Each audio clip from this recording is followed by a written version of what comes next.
This is part 2 of the debate on issues for contractors and principals in COVID-19. In this webinar, we will also address the subcontractor's perspective where applicable. As with the last webinar, Janine will adopt the principal's perspective and Rebecca the contractor's.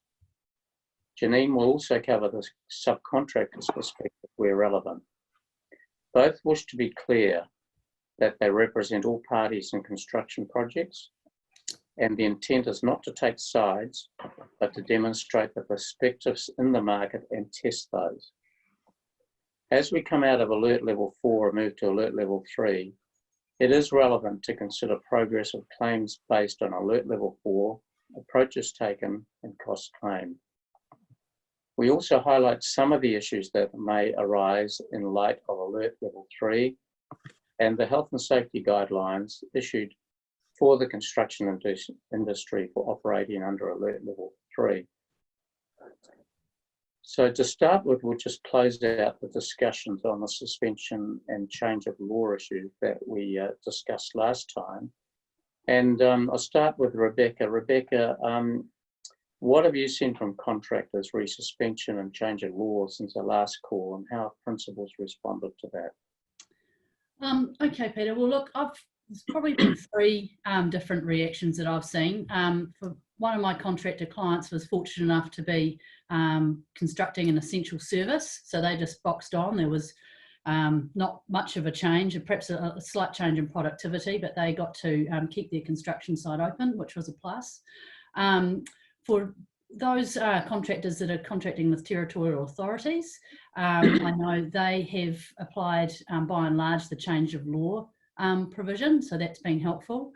Then for my contractor clients that have been in the private sector, they have had a little bit more difficulty, and I've got one in particular who quite,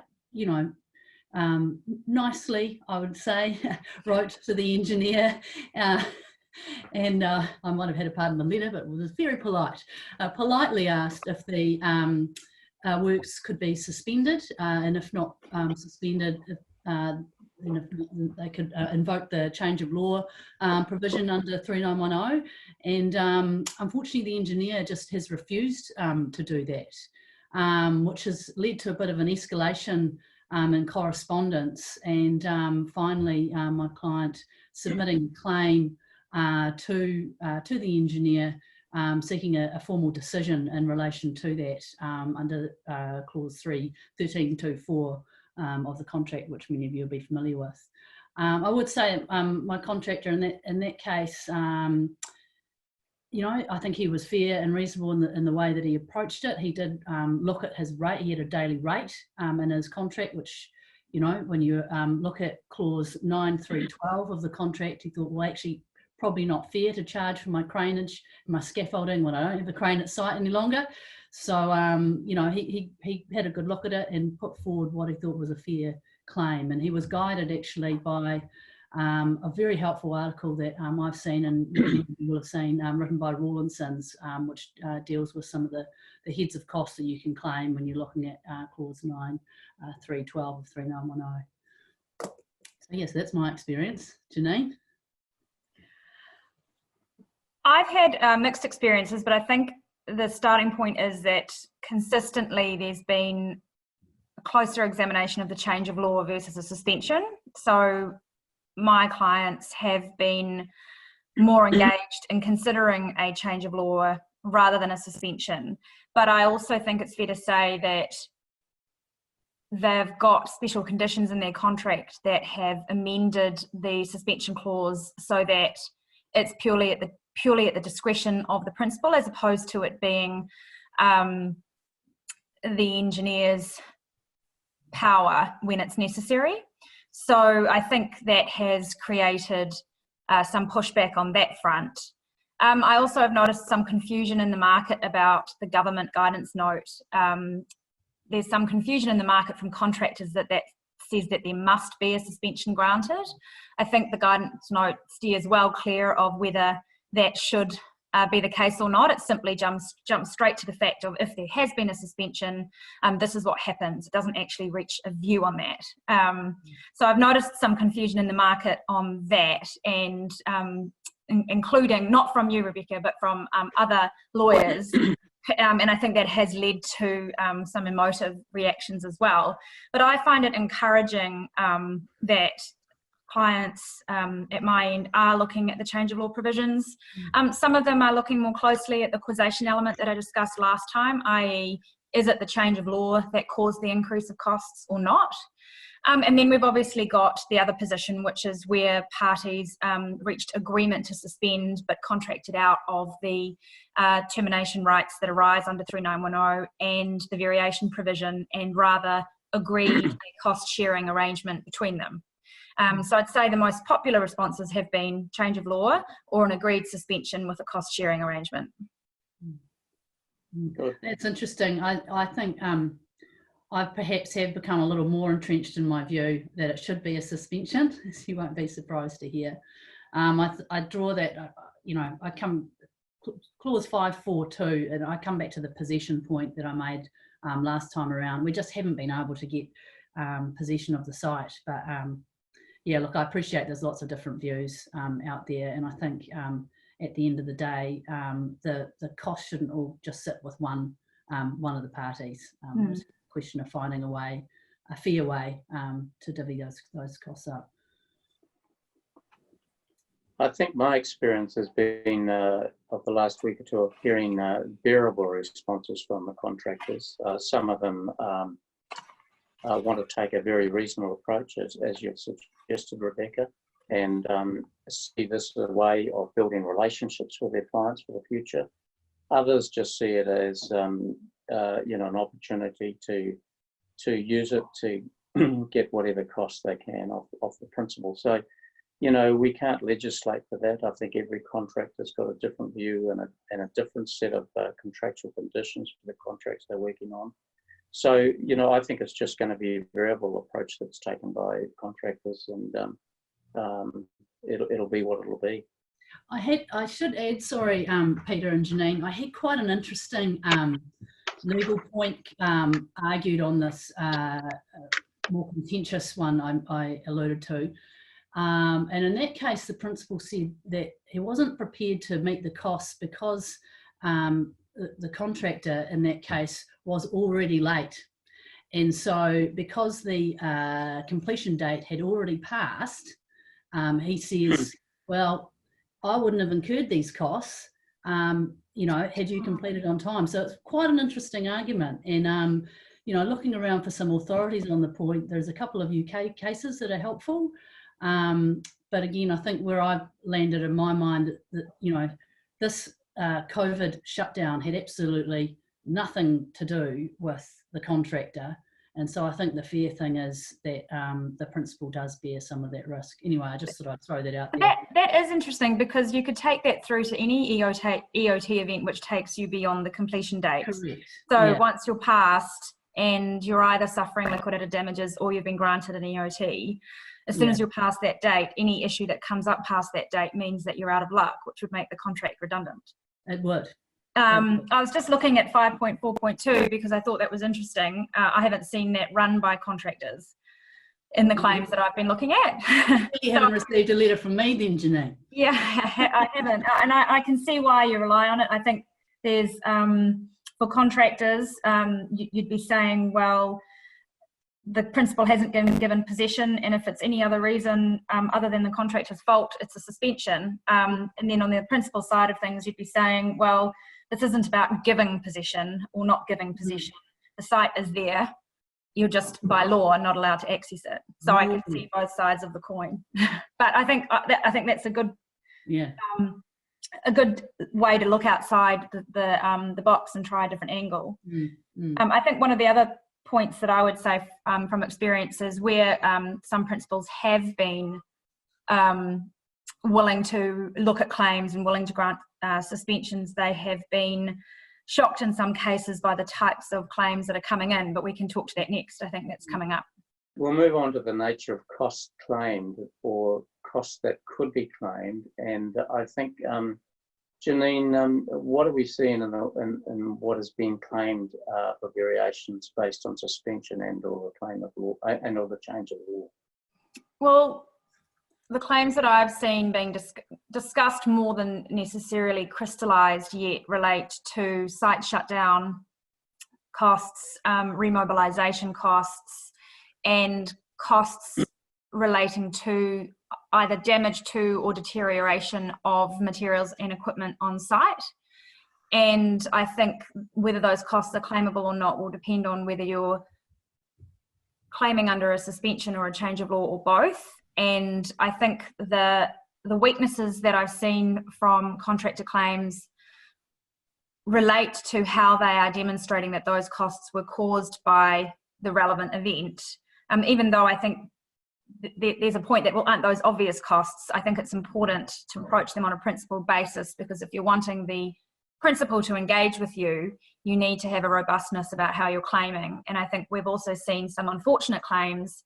For example, we had one case where the contractor was claiming for payment of their labour while they couldn't work, to keep them on board for when the project was remobilised. And I can see how you could argue those are claimable, but then had received the government package and hadn't accounted for that. So was receiving a windfall, and it was up to the principal to identify that.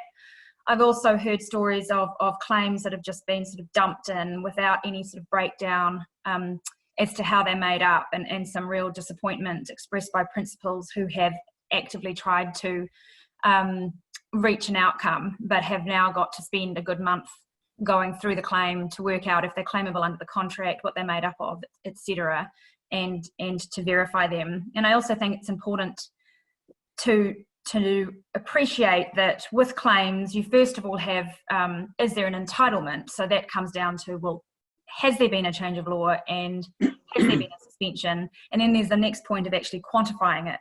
So just because you're through the door doesn't mean you get all your costs. Yeah, I mean, I suppose I'd pick up there, Janine, and say I think 3910 says that you're entitled to a rate, but it's if you've got a rate specified, but it's only if that rate is inequitable, then that shouldn't apply. And that's when I think you look into, well, hang on, what is recoverable? But I think if the starting point is perhaps advocating for the contractor here, if you have a rate that may be fair and reasonable, and some people might, then that's what you use. I think that's probably the starting point, or that's where I would be starting with contractors. But as I say, that might not be the case, and certainly in the case that I've been working on, that wasn't the case. And so, my client looked through this summary written by Rawlinson's, and I think that is very good. And it takes into account the fact there might be double recovery if you don't take into account the wage subsidy. But I think the battleground will be around some of that, some of the staff costs, because I take your point, Janine. I take your point that those costs might not necessarily have been incurred, or they may be able to do other work elsewhere.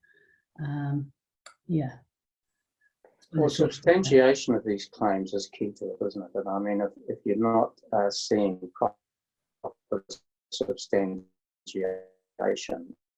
then it's hard to give credibility to those claims. There's not be proper substantiation and evidence of all claims. I think the other thing that is muddying the water with some of these claims is the wage subsidy. And it seems there's a lot of confusion around what that wage subsidy can and can't be used for. Do you have a comment on that, Janine? Well, my understanding, as I'm not an employment lawyer, is that the purpose of the wage subsidy was to pay your employees, and there are strict provisions around redundancies not being made during that 12-week period. But I have heard it suggested that because many contracts are now back up and running in Alert Level 3, which wasn't expected, that wage subsidy could assist in essentially providing some sort of cash flow for the project, and that would cut across the purpose of the wage subsidy from my perspective. Even though I think it's a solutions-focused approach, I don't think it aligns with the purpose of the subsidy. I probably tend to agree with you on that, I must say, Janine. I'm not an employment lawyer either. So. I suppose it does potentially free up cash that would have otherwise been used to pay them in some way. So it might just be about how you structure it. But yeah.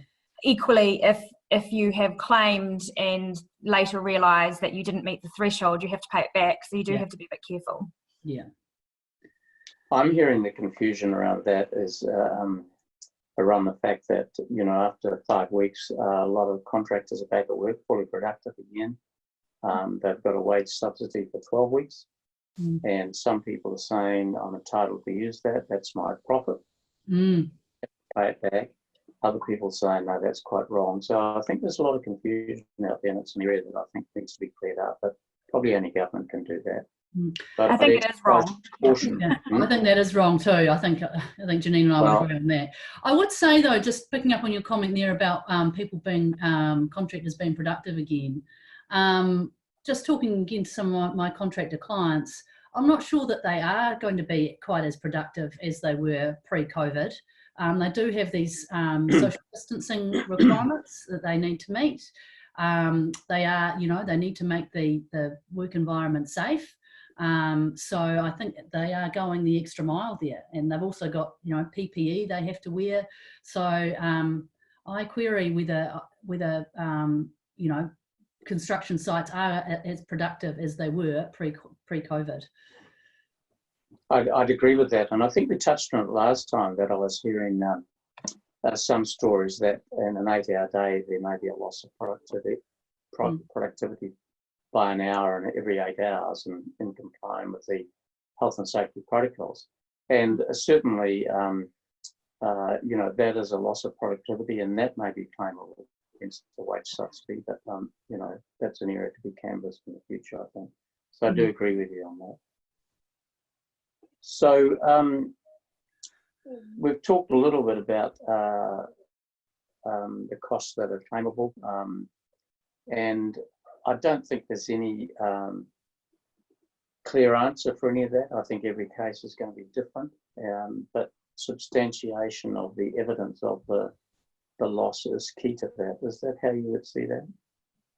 Yeah, I think so. And I know from the principal's perspective, the quality of the claim and the way that it's broken down and linked to the contract increases the credibility of it and the appetite to engage in it. And so when they are being served with these sort of high level tables with $1 million bulk items without any substantiation or breakdown, that's when they have to go up. So it is a two-way street.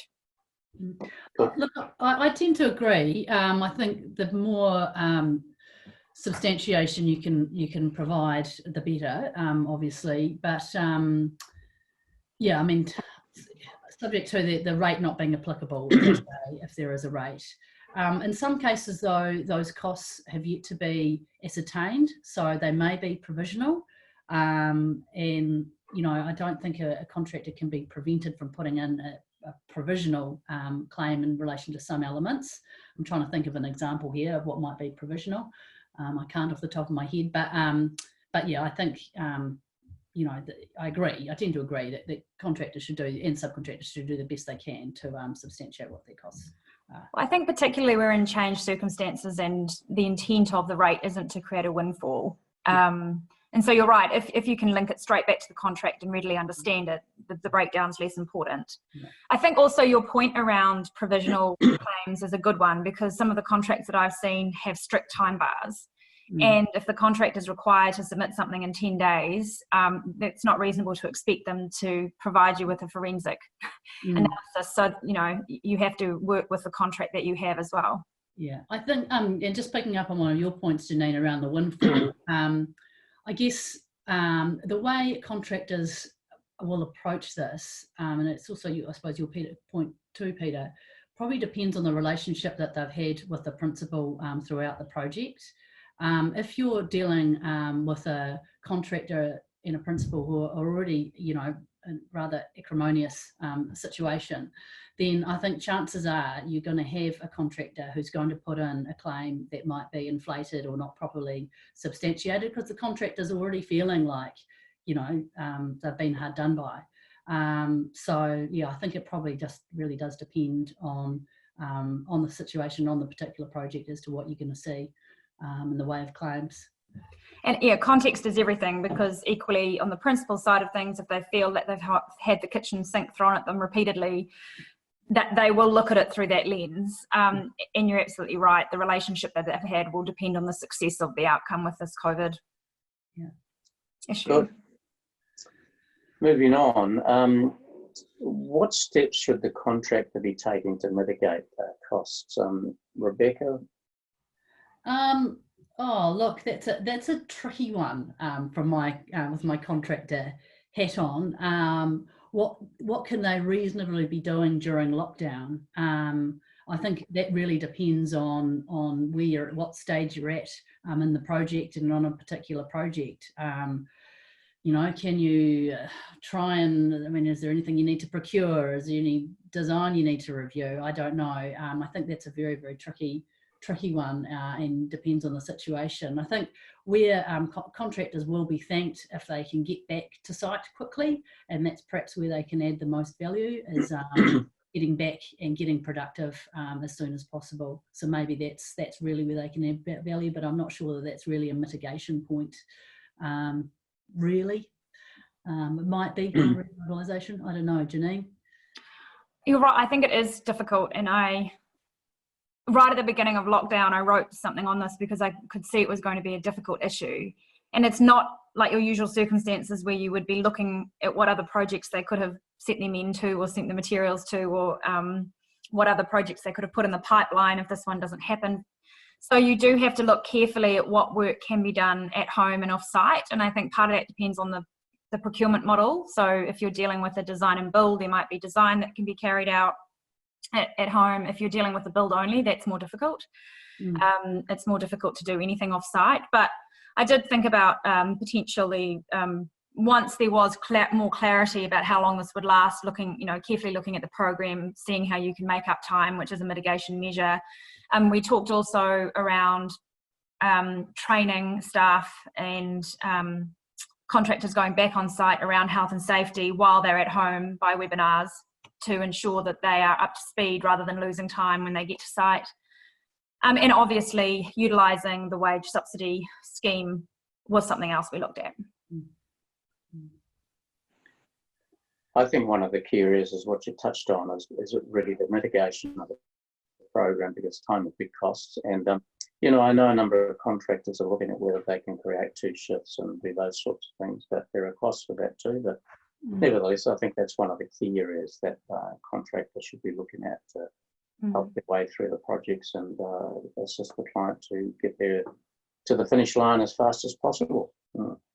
I think also there's a fine line and some debate between what's mitigation and what's acceleration, and I think that's something principals and contractors have to think about, because if the principals can only demand so much in terms of mitigation measures before they're requiring their contractors to accelerate, and then that's a variation that will give rise to another claim. So it's something you have to look carefully at. Equally, the contractor is under an obligation to mitigate, but not accelerate. So what does that mean? And I do think some reprogramming falls into mitigation. Yeah, I agree with all of that, Janine. Okay, remobilisation issues. We are now working under alert level 3 as of the beginning of this week. What does the impact of alert level 3 compliance look like for time and cost? Janine?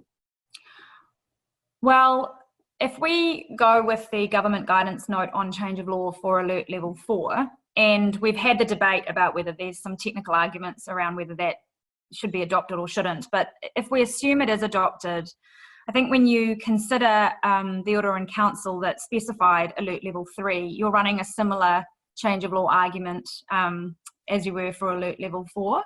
And so to that extent, compliance costs, insofar as they're dictated by the order, you will end up in a change of law argument again. But I think the difficulty comes in where you're dealing with compliance against the health and safety standards issued by Chasms, endorsed through the Accord, because those aren't law. There hasn't been a change of law insofar as the Health and Safety at Work Act is concerned. And so to the extent that there are aspects of that standard that are being complied with that fall outside of the Alert Level 3 order, then there may be more difficulties in contractors claiming for those costs. But equally, principals and my clients, some of them have noted this, don't want their contractors to be run into the ground trying to comply with health and safety standards, and are interested in helping them through that, but equally that's not necessarily a contractual approach.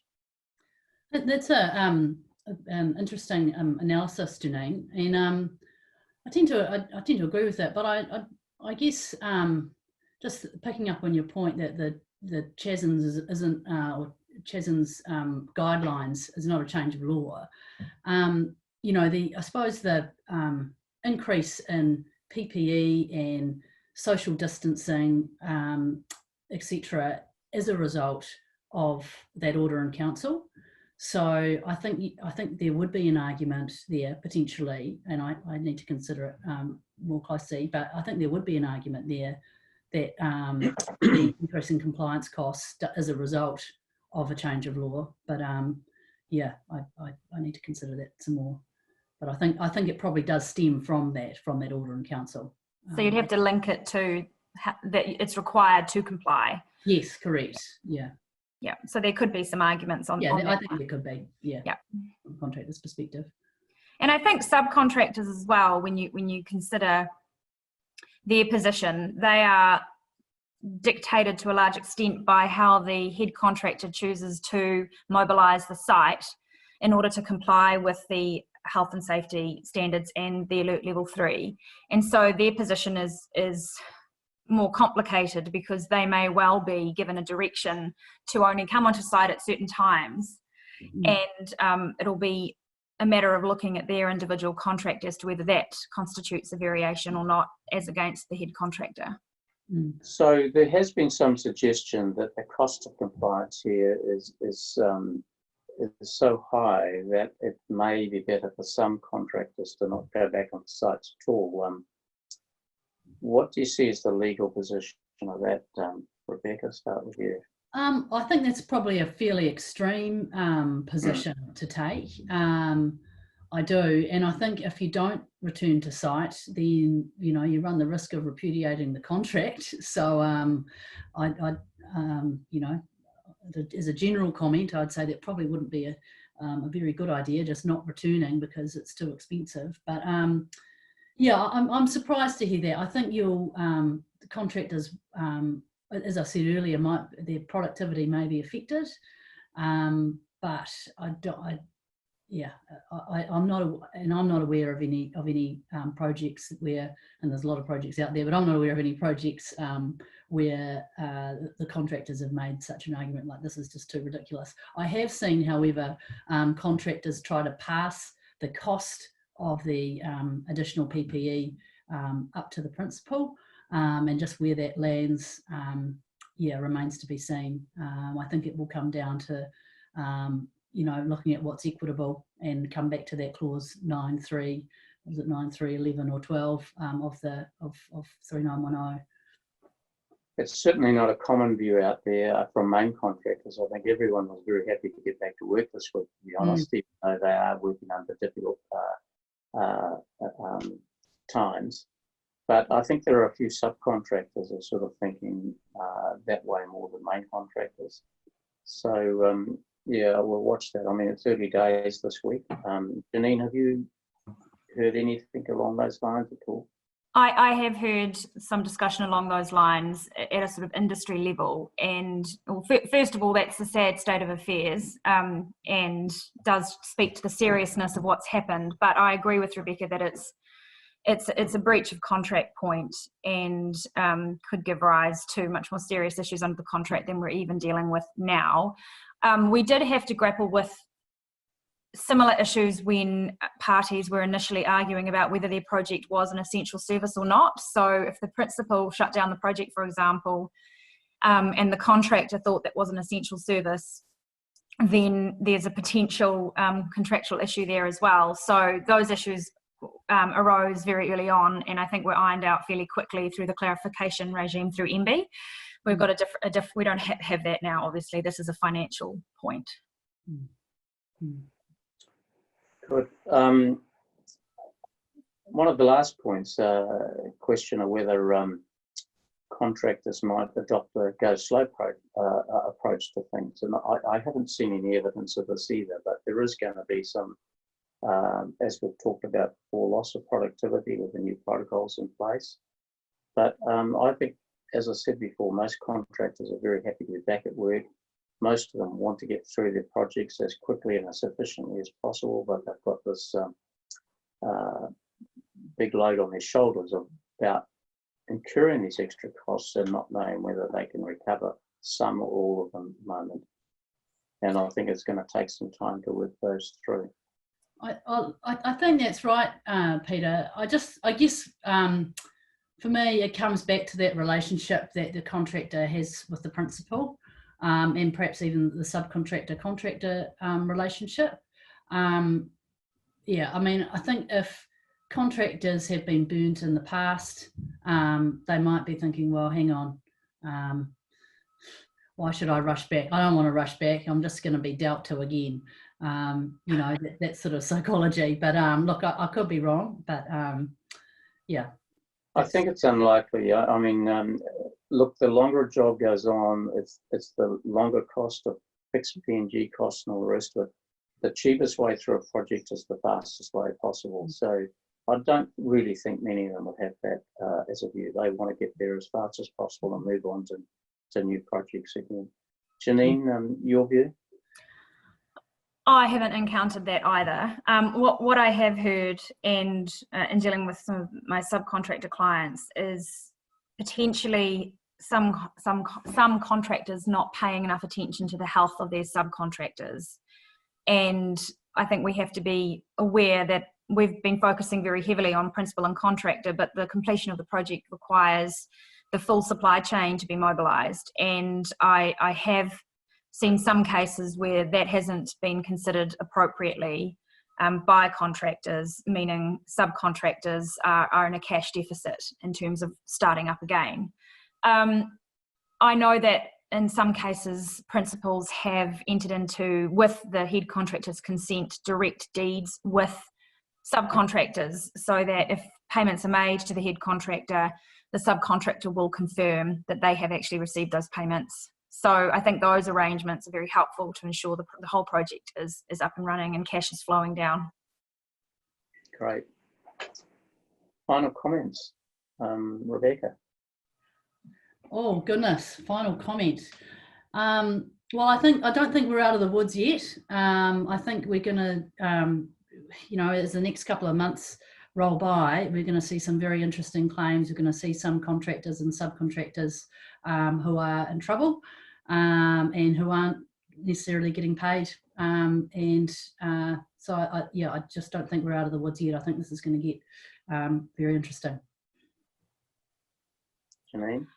I think that's a good point. When this first happened, you know, there were discussions amongst us that, oh, we're going to see a lot of issues arising between parties. And then there was this real push, both private and public sectors, to say, well, let's keep the lawyers out of this. Let's resolve this. We're not going to keep the lawyers in funds. We're going to keep our project viable. And so to some extent, whilst that obviously created some concerns for my own practice, I was buoyed by the fact that we might see some collaborative approaches.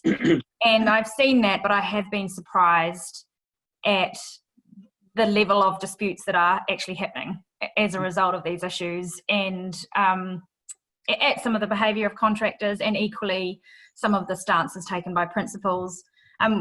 One of the points that I wanted to make was on the Accord yesterday. There is a real sense of pride in the fact that the industry has been mobilised in Alert Level 3, and I think there's been such a focus on the Accord and trying to transform the culture of the industry and make it an industry to be proud of.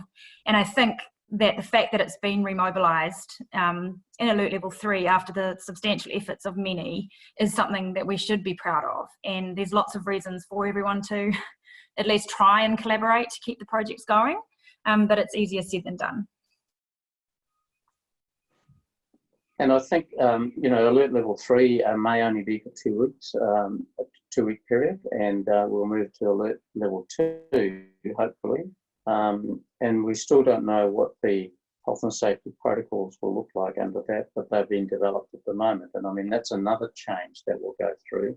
And I think it's important for this 2-week period, if that's all it is under Alert Level 3, that the evidential claims of loss of productivity and so forth is really dealt with now and not forgotten about, because it's very easy to move to the next phase and forget about how substantiation should take place and so forth. So, we may move through this chain very fast. I think it's important for contractors in particular to really abide by the health and safety protocols that have been developed at Alert Level 3. God forbid if we had to go back to Alert Level 4, and the industry has operated very well under Alert Level 3 protocols, then maybe there is a case for exemption for this industry to work under Alert Level 4 in the future if we had to go back to it. Mm-hmm. So, I think there's some interesting things, and I think the Accord and the industry is proud of where they've got to, but they've got to maintain that position on their board. So I think we'll conclude for today. Thank you.